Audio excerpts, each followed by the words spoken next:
Se você clicou nesse vídeo é porque investe nas ações do Banco do Brasil ou tem intenção de. O Banco do Brasil reportou seus resultados referentes ao segundo trimestre de 2023, que aliás vieram bem consistentes, o maior lucro líquido do trimestre entre os bancões, isso mesmo, Banco do Brasil deixando para trás o Itaú, Santander e Bradesco, o seu ROI em um patamar elevado. Falar também dos seus múltiplos comprimidos e quais são os riscos envolvidos de se investir no Banco do Brasil que você tem que estar ciente. Falar aqui também do seu potencial de retorno, dos seus proventos, qual é a expectativa de receber, qual o valor que podemos receber em 2023. Então assista o vídeo até o final e se você está chegando aqui pela primeira vez, deixa eu me apresentar, eu sou Alexandre Garcia e este canal é o Investing Holder.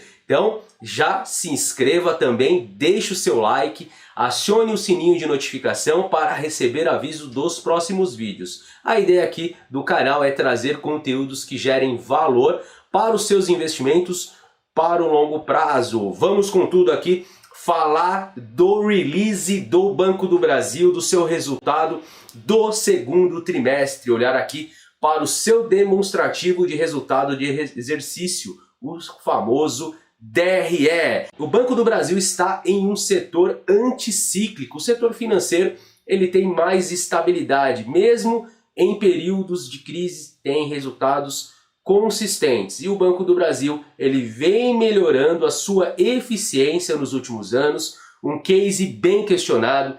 Quem tem o controle das ações do Banco do Brasil é o governo federal. Então, o risco de intervenção, de uma alteração na sua governança, de uma alteração aí na sua política de distribuição de proventos é muito grande. Mas o banco, nos últimos anos, veio numa melhora consistente na governança, também pensando em melhorar a sua eficiência. O que a gente vê aqui refletido nos seus números, tudo bem? Mas temos que estar ciente sempre desse risco. O investidor que vai aportar, que vai ter Banco do Brasil na sua carteira de longo prazo, ele tem que conviver com essa possibilidade, tudo bem? Apesar de ser uma estatal que pelo seu regramento, pelas suas regras, tem aí uma estabilidade na governança, tudo bem? O Banco do Brasil tem ações aí no segmento de listagem no novo mercado. Free float, que são as ações em circulação no mercado, está na casa dos 49%, tá? Então tem uma boa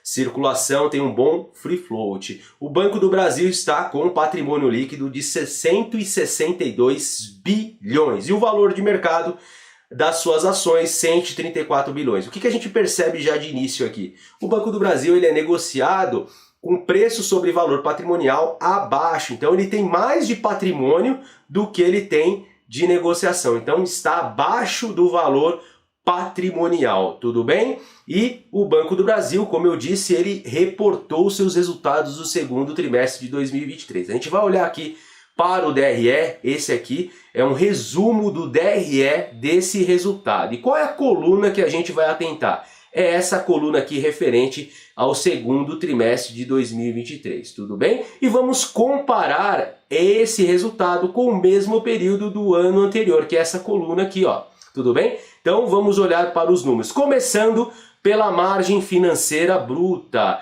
pela receita do banco, a receita bruta, ele teve aqui ó 22,8 bilhões de resultado, um aumento de 34% se a gente comparar com o segundo trimestre de 2022, tudo bem? Então aumento de 34% na receita.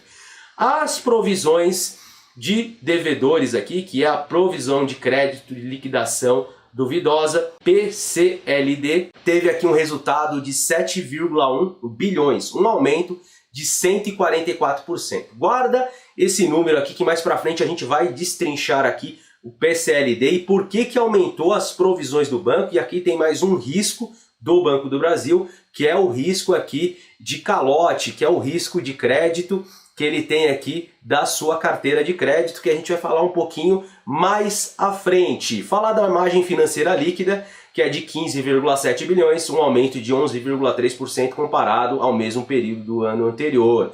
As despesas administrativas, que também falaremos à frente, veio aqui com 9 bilhões, um aumento dessas despesas de 8,8%. Então aumentou um pouco também a despesa administrativa. Então a gente tirando aqui os demais impostos, taxas, a gente chega aqui no lucro líquido ajustado, 8,7 bilhões, 11,7% acima do mesmo período do ano anterior. Então o banco aqui, ó, o maior lucro líquido entre os bancões, 8,7 bilhões só para o trimestre. A gente vai ver aqui a base anual, mais à frente a gente vai entender um pouquinho. Aqui a gente vê também o retorno sobre o patrimônio líquido de 21,3%, um ROI de 21%. Então, o Banco do Brasil, ele tem o maior ROI dentre os bancões, deixando aí o Itaú, Santander e Bradescão para trás. Provisão de crédito de liquidação duvidosa, o PCLD, teve um aumento aqui, ó, de 144%. Alexandre, o que aconteceu? Então, o risco de crédito do banco aumentou. Então, ele provisionou um valor bem maior. Então, se não tivesse feito essa provisão maior, o seu lucro ele viria ainda maior do que veio. Então, o banco, se resguardando para o futuro, pode estar vislumbrando o risco de crédito da sua carteira de crédito. Ele fez um provisionamento maior, tudo bem? Isso é totalmente normal. Lá na pandemia, há uns anos atrás, a gente lembra dos bancos aumentando as provisões. Então o Banco do Brasil aumentou bastante a sua provisão de devedores duvidosos. Para quê? Para se resguardar para o futuro. Isso é uma cautela do banco para não ter surpresas à frente, tudo bem? Então esse provisionamento é um dos maiores riscos aqui, o risco de crédito do banco. A receita de prestações de serviços teve um aumento de 5,6%.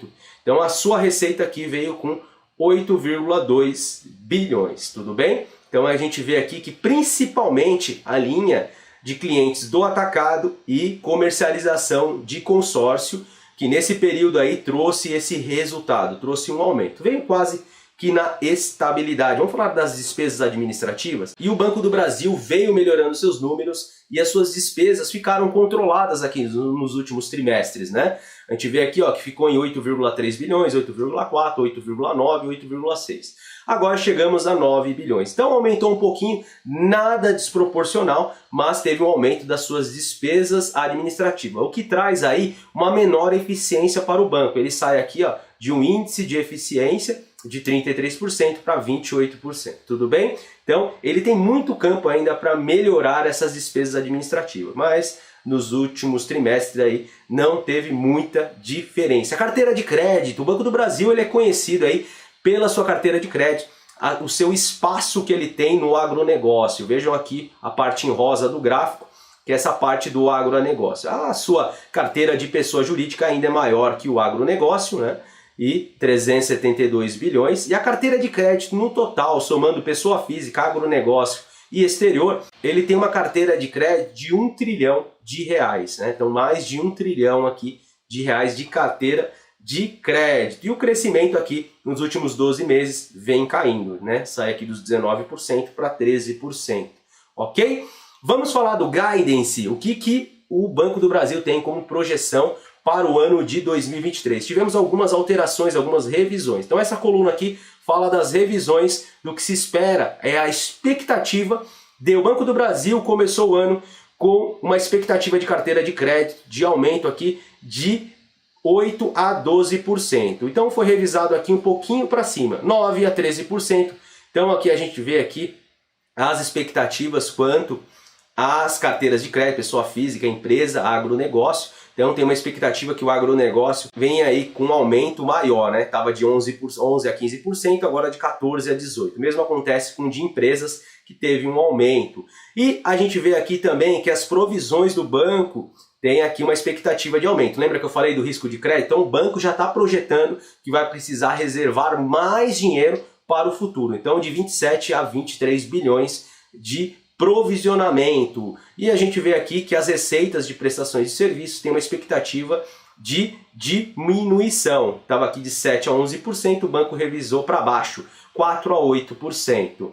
E o lucro líquido, que é o que interessa. O que vai ter de lucro líquido ajustado para o banco? Começou o ano com uma expectativa de 33 a 37 bilhões. E a gente vê aqui que o banco mantém a sua expectativa. Então o Banco do Brasil pode ter aí aproximadamente 35 bilhões de resultado para esse ano. Vamos colocar isso numa base anual para vocês terem uma ideia? Eu fiz esse gráfico aqui para vocês, para terem uma ideia da evolução do lucro líquido do Banco do Brasil desde 2017. Aqui se vão praticamente 7 anos de lucro líquido.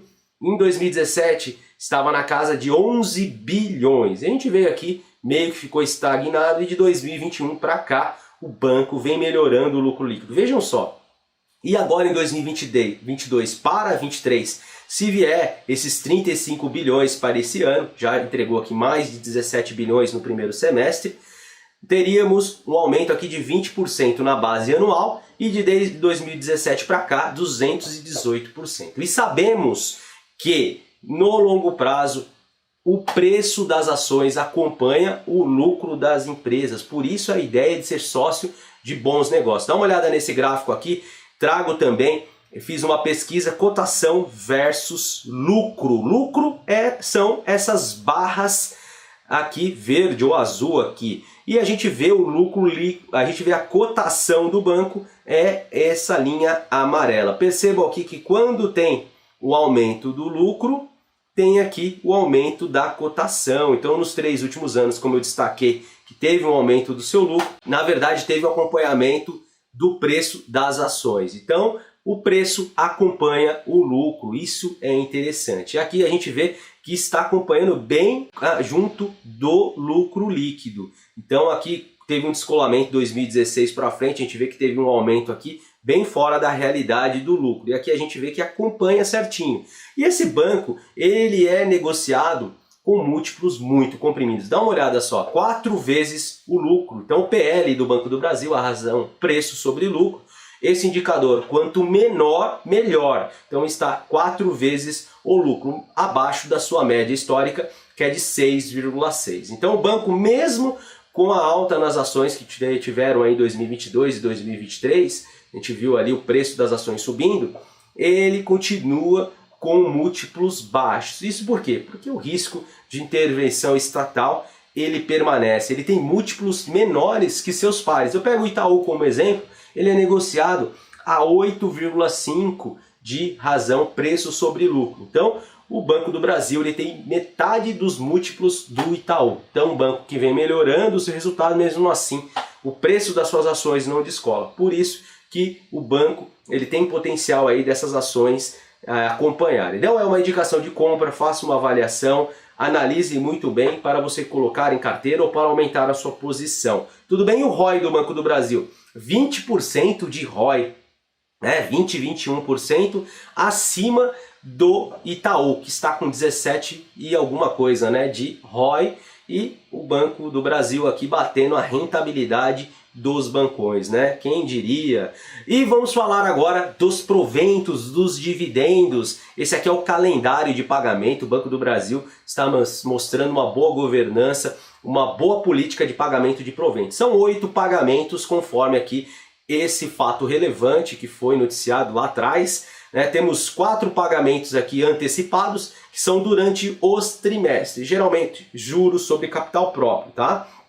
Então já tivemos aqui 2 pagamentos durante esse ano, né? E agora temos os pagamentos complementares, que são 4 datas. Aí isso aqui acontece depois do resultado. O banco anuncia o seu resultado e na sequência já encaixa aí os proventos. Então teremos um pagamento aqui, ó, do segundo trimestre, que é esse que tem a data da base acionária de 21 de agosto e o pagamento vai ser 30 de agosto. O que é esse aqui, ó? Vai pagar aqui 14 centavos de dividendos e 65 centavos de JCP. Isso aqui é o valor bruto. Eu tenho que descontar 15% desses 65 centavos. Então eu fiz uma conta rápida aqui. Teríamos, somando os dividendos mais os juros sobre capital próprio, no valor de 69 centavos. Esse é o valor líquido. Então você tem que multiplicar quantas ações você tem por esse valor total aqui líquido, que é de 69 centavos. Você saberá quanto você vai receber de dividendos. Isso aqui dá um yield de 1,5%. Tudo bem? Mantendo aqui a sua política, logo a mais ele fará o anúncio aí dos dividendos antecipados, né? Então, para o final do mês é capaz de ter um anúncio aqui do Banco do Brasil de mais juros sobre capital próprio, que é o do terceiro trimestre. Ele já faz antecipação desses proventos. Concluindo aqui o Banco do Brasil. Quais são os riscos envolvidos? Risco de intervenção estatal, alteração aqui na sua governança, aumento dos gastos administrativos, né? Uma má gestão da empresa, do banco, pode trazer aí resultados piores, tá? Não é isso que a gente está vendo, a gente vê o banco melhorando seus números, a gente espera que até essa alteração de presidência do Banco do Brasil, alteração de governo, não traga aí diminuição desses resultados. É o que a gente espera, mas a gente não pode ser também muito Alice, muito inocente, né? O risco está aí, a gente tem que controlar. O que a gente pode fazer? Vai deixar de investir no Banco do Brasil? Estou falando o que eu estou fazendo, tudo bem? Não, mantenho as minhas posições no Banco do Brasil. É claro que eu controlo a minha exposição ao risco por meio de uma estrutura de carteira. Então eu defino o percentual que eu quero ter na carteira e eu sigo com a minha estratégia, tudo bem? Isso é importante, ter uma gestão de risco. Isso é extremamente importante. Aliás, o Banco do Brasil ele continua com múltiplos baixos, sendo negociado 4 vezes o lucro. Falei, o Itaú ele é negociado 8 vezes o lucro, ele continua. Então é um banco que a gente tem ali um caso value, eu tenho um retorno, esse banco faz um lucro monstro e paga proventos, então eu posso me aproveitar dessa questão. Então eu posso manter ali posições, aumentar um pouquinho, quem sabe dentro, claro, sempre da gestão de risco, e receber ali proventos e ser remunerado. Eu vou comprando outros ativos e assim a minha carteira vai aumentando, eu vou acumulando bons ativos, tudo bem? O yield do Banco do Brasil para 2023, considerando que ele tenha 35 bilhões de lucro líquido, vamos imaginar isso, né? É o que está no guidance, é o que está na expectativa, na projeção para o banco. Se ele tiver esse lucro líquido, tirando aí 40% de payout que está na sua política de proventos, né? Política de pagamento de proventos, 40% desse lucro é pago em dividendos, 40% de 35%, a gente faz uma conta ali dividindo pelo número de ações, teríamos R$ 5 por ação de dividendos. Se a gente fizer aqui uma comparação ao seu valor de preço hoje, que a época que estou gravando esse vídeo está em R$ 47 aproximado, a gente teria 10, 11% de yield para esse ano, tudo bem? Não podemos olhar só para o yield, olhamos para o yield on cost. Quem comprou Banco do Brasil a 25, a 20, 25, 30, 35, hoje tem yield on cost de 20, 30% no banco. Olha só, então se você tem 20, 30% de yield num ativo, qual outro ativo traz isso de resultado? Então, se você tem esse retorno em yield on cost, por que vender para ir para outro ativo? Qual outro ativo traz esse resultado tão consistente, uma política tão séria de proventos? Tudo bem? É claro que tem risco, como eu falei. A gente tem que sempre estar ciente e fazer uma boa gestão. E aí, gostou do vídeo? Você tem Banco do Brasil na carteira? Deixa aqui nos comentários qual é a sua posição e qual é a sua expectativa para o futuro. Acredita nesses riscos? Acredita no potencial do banco? Deixa aqui nos comentários. Eu vou ficando por aqui e vejo vocês numa próxima. Até mais. Valeu!